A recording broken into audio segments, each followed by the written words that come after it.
Tom Swarbrick on LBC. Friday evening, 10 to 6, Tom Swarbrick on LBC means one thing. From porn stars to stars and stripes, speaking softly into a microphone to satisfy thousands. It's Simon Mark's American Week. Tom, we are going to break format this Friday and just once resist the urge to follow the bouncy orange ball. Tempting though it is to spend the next 10 minutes talking about President Donald Trump getting played yet again by Vladimir Putin, denying yet again that he engaged in anything untoward with Jeffrey Epstein, or dancing for the first time on the roof of the White House with the Village People's YMCA as the mood music, we must put all of those temptations to one side, because last week several of you got in touch to ask, where the heck are the Democrats as America goes down the pan? So this week, let's talk in detail about them. Recently, I made the decision that for now, I don't want to go back in the system. I think it's broken. Former Vice President Kamala Harris talking there to CBS on The Late Show with Stephen Colbert. I told you last week she's flogging a new book. 107 Days it's called, because that's how long she was given by Joe Biden's belated and forced withdrawal from last year's presidential race to mount a campaign of her own. Since that campaign ended, we have heard barely a peep from her, even though her warnings that Donald Trump's victory would upend and possibly torpedo America's democracy have been playing out in plain sight. So, more than 6 months on from Trump's return to Washington, is she finally ready to ride to the nation's rescue? You know, I believe, and I always believed, that as fragile as our democracy is, our systems would be strong enough to defend our most fundamental principles. And I think right now that they're not as strong as they need to be. And I just don't want to, for now, I don't want to go back in the system. I want to travel the country. I want to listen to people. I want to talk with people. And I don't want it to be transactional where I'm asking for their vote. So she's decided not to run in next year's race to become California's governor. And while she is absolutely not ruling out another go at the presidency in 2028, she's basically telling the American public that at least until the midterm elections are over in 15 months' time, that they're pretty much on their own. Democracy's broken, the guardrails are collapsing, but let's get together in a coffee shop or at a state fair and we'll have a good old natter about it. Not unreasonably, Stephen Colbert, at the very end of his interview on the CBS Late Show, asked Kamala Harris the most trenchant question of all. Who's leading the Democratic Party? I'm just curious. There are lots of leaders. And there's generally a leader of the Democratic Party. You know, like, oh, that's the leader of the Democratic Party. Who comes to mind? I think there are a lot of, I'm not going to go through names. Let me say this. I think it is a mistake for us who want to figure out how to get out and through this to put it on the shoulders of any one person. It's really on all of our shoulders. It really is. And there it is, in about 30-odd seconds, the acknowledgement that in a country with no leader of the opposition, even under America's very parlous and dangerous circumstances, the Democrats can't get out from under their own feet, even to anoint someone as the party's daily spokesperson. Again, the system is broken, the guardrails are breaking down, the president sucks up all the oxygen in the room with antics deliberately designed to foment chaos and distract the media, and Donald Trump's opponents cannot get their act together in an organised, formal way to prove that they truly understand the urgency of the hour. The Democratic Party needs a wake-up call. Senator Cory Booker of New Jersey on the Senate floor fuming, as he's done before, about his own party's failure to meet the moment. There's too much on the line right now in America. As people's due process rights and freedom of the speech rights and secret police are running around this country, picking people up off the streets who have a legal right to be here. There's too much going on in this country. When are we going to stand together?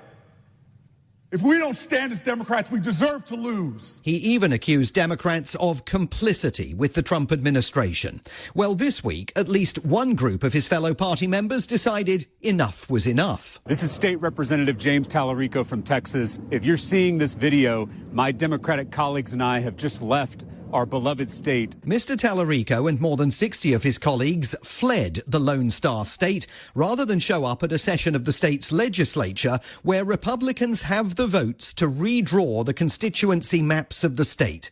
The Republicans have cooked up a plan to give themselves 5 more seats nationally in the House of Representatives by pushing mostly black and Latino voters out of districts in Texas where the Republicans would then be a shoo-in to win.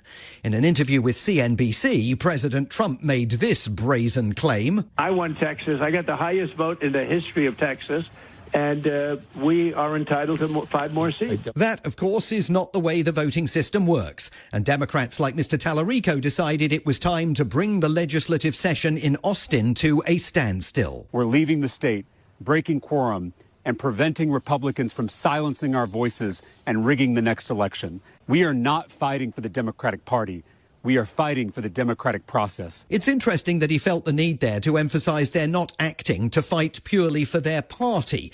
That is a reflection of the fact that the latest Wall Street Journal poll shows Democrats are now at their lowest ebb in terms of popularity for 3 decades. Just 33% of the country holds a favourable view of them. We have arrest warrants out for all of them. If there are some in Texas, the Texas Department of Public Safety will find them and will arrest them and take them to the Texas Capitol. Governor Greg Abbott of Texas, a solidly pro-Trump Republican, also announced that the solidly pro-Trump FBI director was setting his agents on the absent lawmakers, another extraordinary development on America's journey towards becoming a police state. The FBI is going to search for these derelict Texas House members in whatever state they may be in, and maybe work with us to bring them back. The search certainly should not be all that difficult, given that the Democrats have been holding press conferences daily in New York, Chicago and Boston, the safe cities to which they have fled. Some of them have now gone into hiding, but in Chicago earlier this week, they were flanked by J.B. Pritzker, the governor of Illinois and one of so many Democrats mulling a presidential run in 2028. Texas House Democrats are demonstrating what it means to fight for the preservation of our constitutional republic.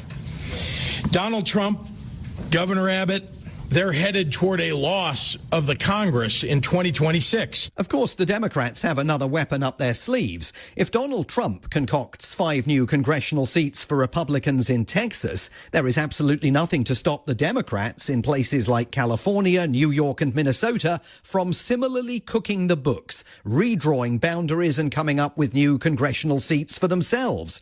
And cascading chaos generated by Republican efforts to rig things in Texas might actually serve Donald Trump's purposes down to the ground if next year he decides that the midterm elections are just too insecure, you understand, to go ahead.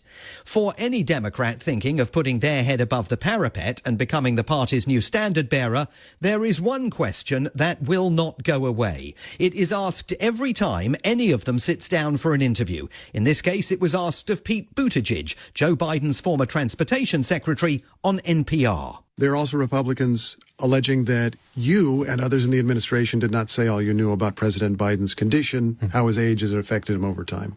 That's not true. In my case, at least, I told the truth, which is that he was old. You could see that he was old.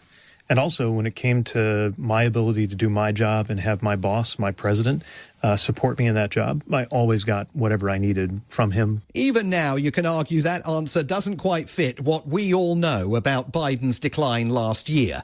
National Public Radio's Steve Inskeep then asked another question that bedevils Democrats. I think it's possible to say that the country has changed, that politics have changed, that Republicans figured that out and captured the moment, and Democrats have failed to do so up to now. Do you agree with that? I would mostly agree. Yeah. I think that Democrats have been slow to understand the changes in how people get their information, slow to understand some of the cultural changes that have been happening, and maybe most problematic of all, too attached to a status quo that has been failing us for a long time. Which brings us neatly to the greatest challenge Democratic Party grandees have seen to that failed status quo.